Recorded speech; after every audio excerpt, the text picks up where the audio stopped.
Welcome to The Debate.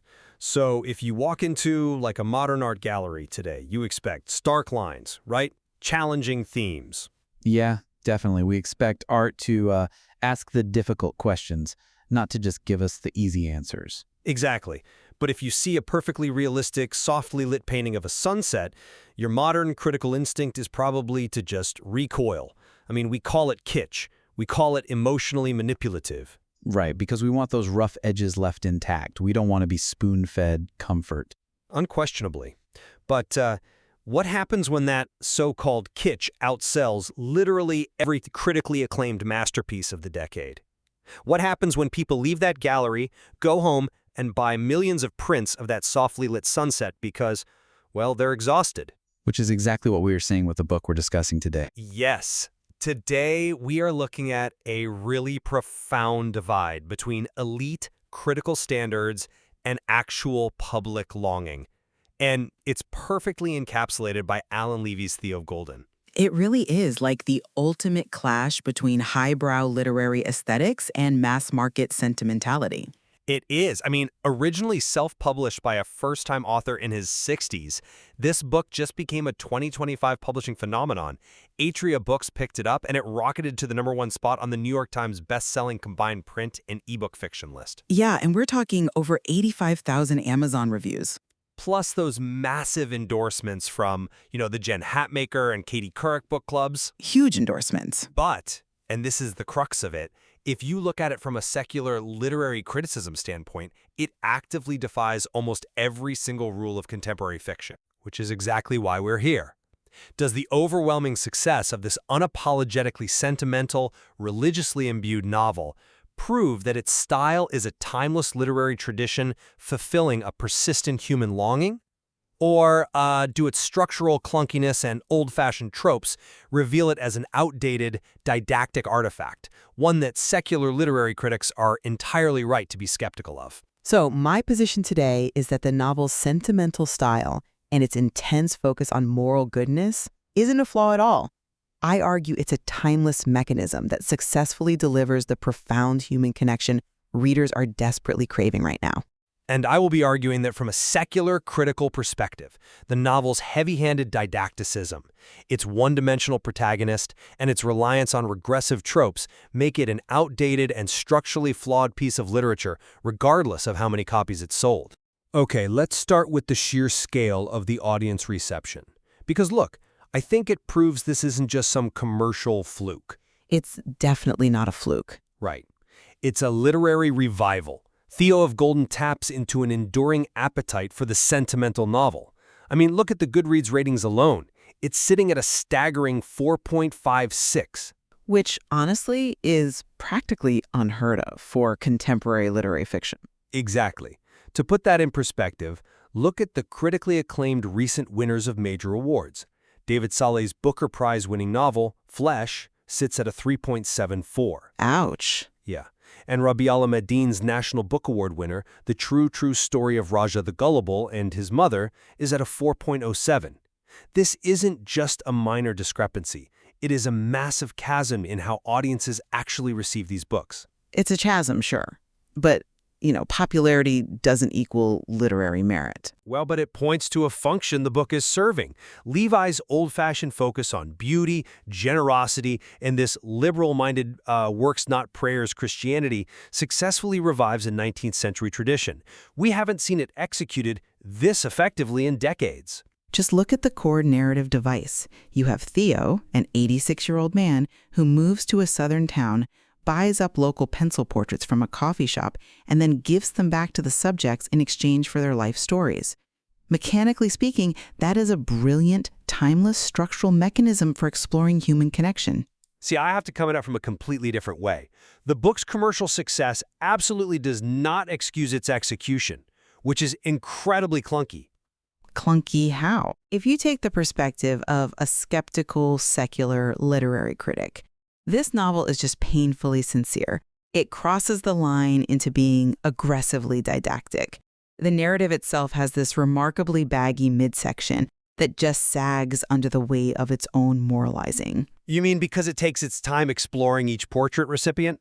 I mean, because it relies on a protagonist who is entirely one-dimensional. Theo is quite literally never in the wrong. And the book is laden with overt Christian messaging that constantly disrupts the narrative flow. Oh, I wouldn't say disrupts. I mean, he meets people at a coffee shop unsubtly called the Chalice. Come on. There is a verbatim Christian funeral service that drags on for pages.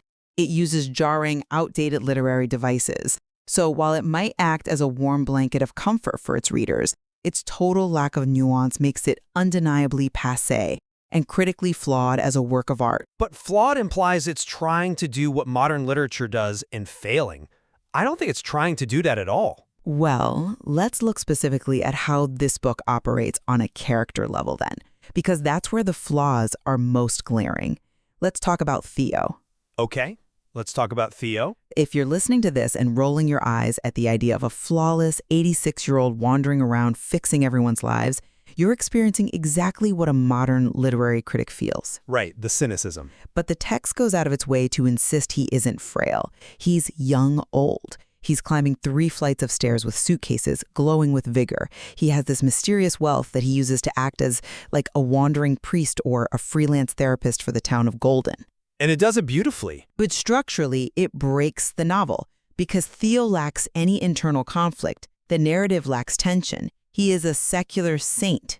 Is that a bad thing? Yes. The text explicitly notes he is a man aiming for heaven with no doubt in his heart. When your protagonist enters the story perfect, stays perfect, and exists only to fix everyone else, you don't have a novel, you have a fable. A fable is still literature. But a fable stretched over hundreds of pages loses its literary vitality. If a plot is an engine, this one is running on a track with absolutely zero friction. And friction is what creates heat in literature. Okay, the engine metaphor is perfect, actually, because I want to talk about how this engine actually works. Applying cynical modern literary standards that demand broken anti-heroes and moral ambiguity, to a sentimental novel is like a food critic dismissing a universally beloved comfort food simply because it lacks bitter flavor notes. Yeah, but a good meal needs balance. If you go to a Michelin star restaurant, yes, you want bitter notes, acid, surprise. But if you are grieving, or you just worked a 60-hour week and you feel completely alienated from your community, you want a bowl of mac and cheese. Right, but... And if a food critic tastes that mac and cheese and says, "This is a failure, it lacks acidic complexity," they've completely missed the point of the dish. The goal of the sentimental genre is not to dissect the psychological neuroses of the protagonist. Then what is the goal, if not to explore complex psychology? To catalyze the community. Think back to Harriet Beecher Stowe's Uncle Tom's Cabin. I would liken Theo directly to the character of Little Eva. In that 19th century tradition, the unwavering goodness of the character isn't a bug in the writing. It is the required feature. The required feature? Yes. Theo's pure goodness is the radiating light that allows the town's entire network of generosity to form. He is an immovable anchor of grace. Because he doesn't change, others, like the Vietnam veteran Tony, or the music student Simone, or Ellen the homeless woman, can react to him, soften, and reach out to offer support to one another.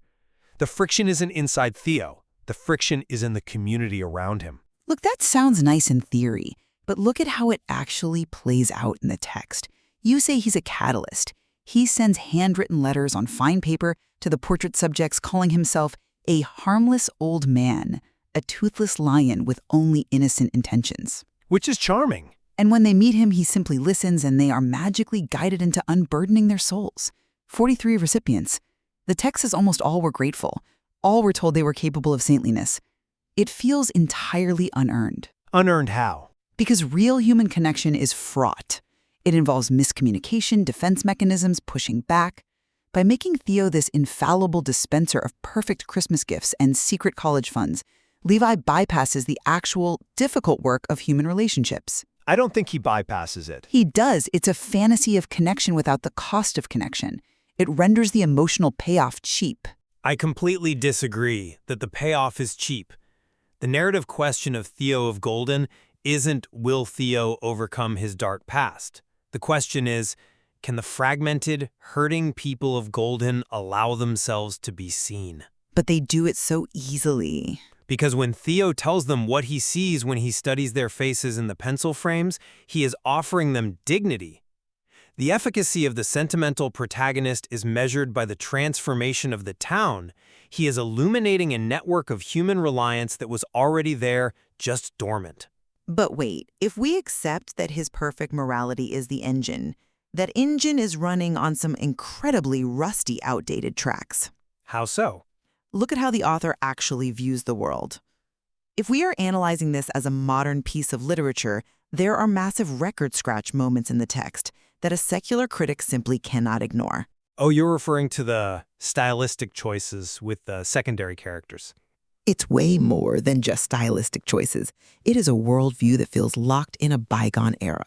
For instance, Levi describes a tree in Golden's downtown, historically used for lynchings. Right.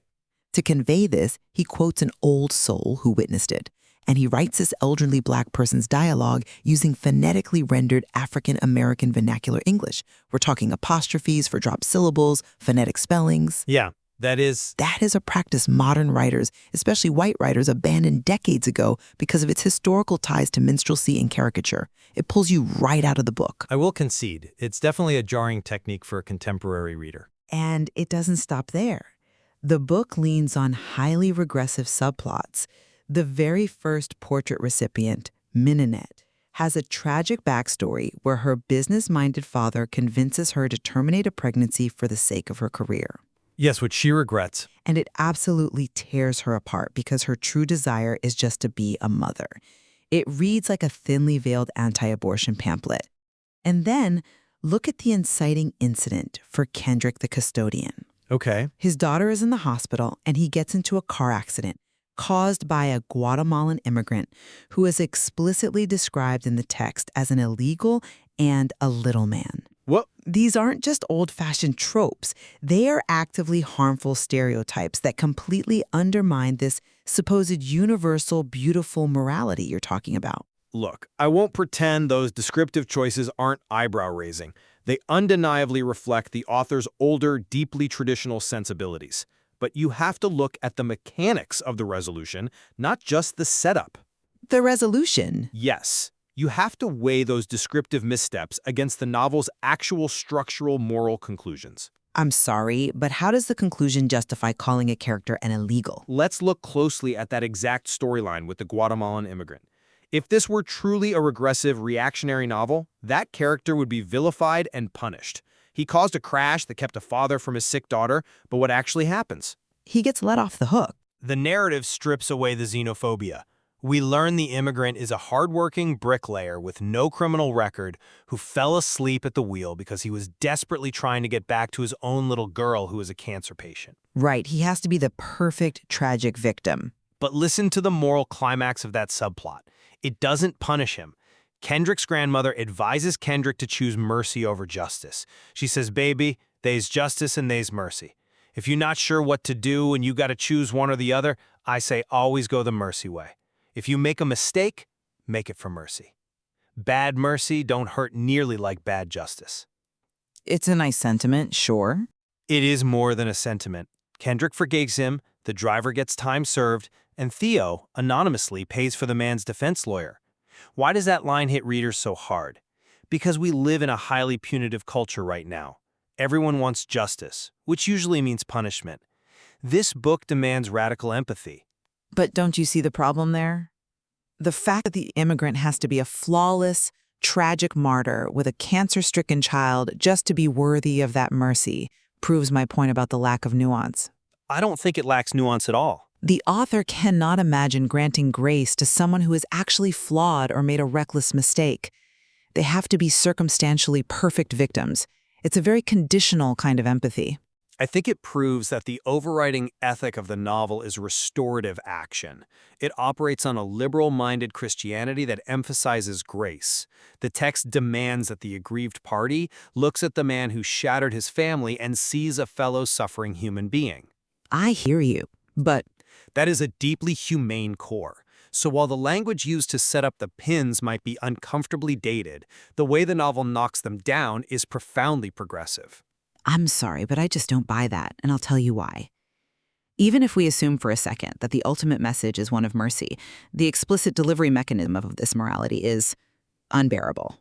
The book doesn't just show us mercy, it grabs us by the lapels and shouts it at us. So you think it's too explicit? It violates the cardinal rule of modern writing, which is show, don't tell. Levi unabashedly repeats his moral over and over. Take the scene with Ellen. The homeless woman who disrupts the Sunday church service. Right. We meet Mrs. Ozzie Van Blarcom, a church matriarch. The text literally tells us she embodies the ethic of faith without works is dead. She and Theo disarm Ellen with kindness, and the narration explicitly instructs the reader they were the embodiment of goodness and mercy. It's clear. It leaves zero room for the reader to interpret or feel on their own terms.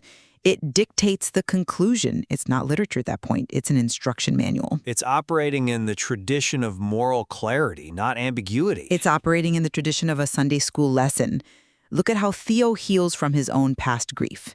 He sits in nature, sees a murmuration of starlings and red-winged blackbirds, and the text says his mind settled on a name, a hope, a love that changed him forever. It's a beautiful image. With a capital L, this crosses the line from narrative art into overt preaching. When a novel becomes this didactic, it stops being an exploration of the human condition and becomes a manifesto. I think you're conflating didactic with morally clear.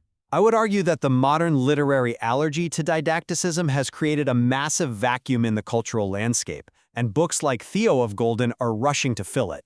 A vacuum of what, exactly? Of hope.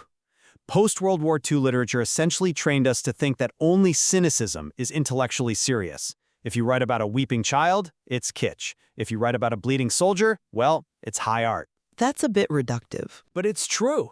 Contemporary literary fiction is so terrified of being caught preaching that it often refuses to take any moral stance at all. It leaves readers floating in a sea of cynicism and unresolved trauma.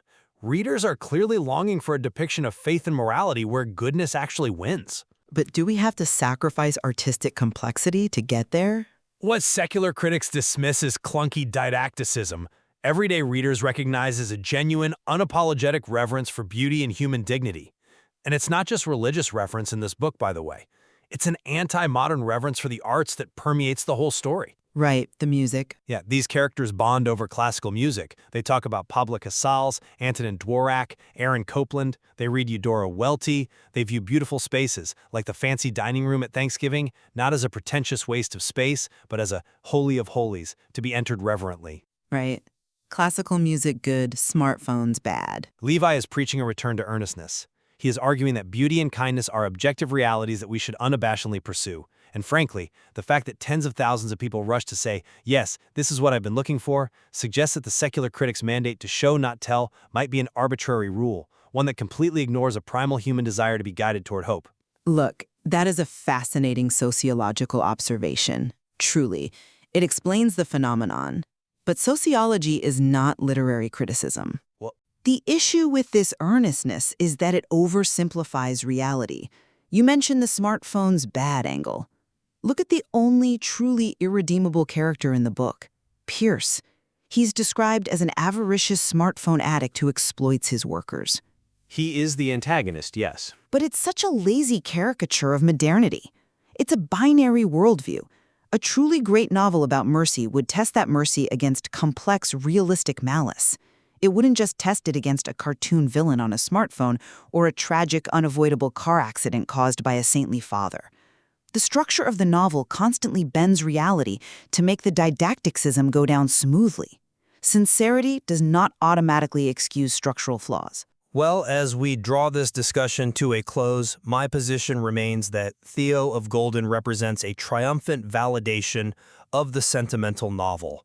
By utilizing an immovable protagonist who acts as a catalyst for radical forgiveness, Allen Levi has proven that a liberal-minded ethic of mercy and connection isn't a relic of the past. Even with the flaws. Exactly. It is a timeless mechanism that successfully fulfills a profound public longing, a longing that modern literature too often ignores in its pursuit of edgy ambiguity. And, I maintain that while it may provide a comforting balm for a specific very large readership, from a critical secular viewpoint, The novel's baggy structure, its lack of character nuance, and its reliance on outdated, heavy-handed tropes render it an artifact of a bygone, clunky literary style. The desire for comfort is completely understandable, but substituting comfort for craft leaves us with a fundamentally flawed piece of literature. Yet, despite our profound disagreement on the execution and the craft here, I think we both clearly see the fascinating divide this book exposes. Oh, absolutely. It acts as a perfect litmus test. It sharply illuminates the gap between what elite literary critics value, which is, ambiguity, tension, and structural sophistication, and what everyday readers demonstrably crave. They want moral clarity, unapologetic sincerity, and an assurance that goodness actually works in the real world. There is so much more to explore in how audiences process morality in contemporary fiction, and why a book that breaks every modern critical rule can still capture the hearts of millions. It leaves us right back where we started, standing in that gallery looking at the stark divide. Sunset versus stark lines. Exactly. Are we required to only admire the challenging, ambiguous lines of modern life? Or are we allowed to just want the warmth of a perfectly realistic sunset? The choice between sophistication and sincerity is ultimately one every reader must make for themselves.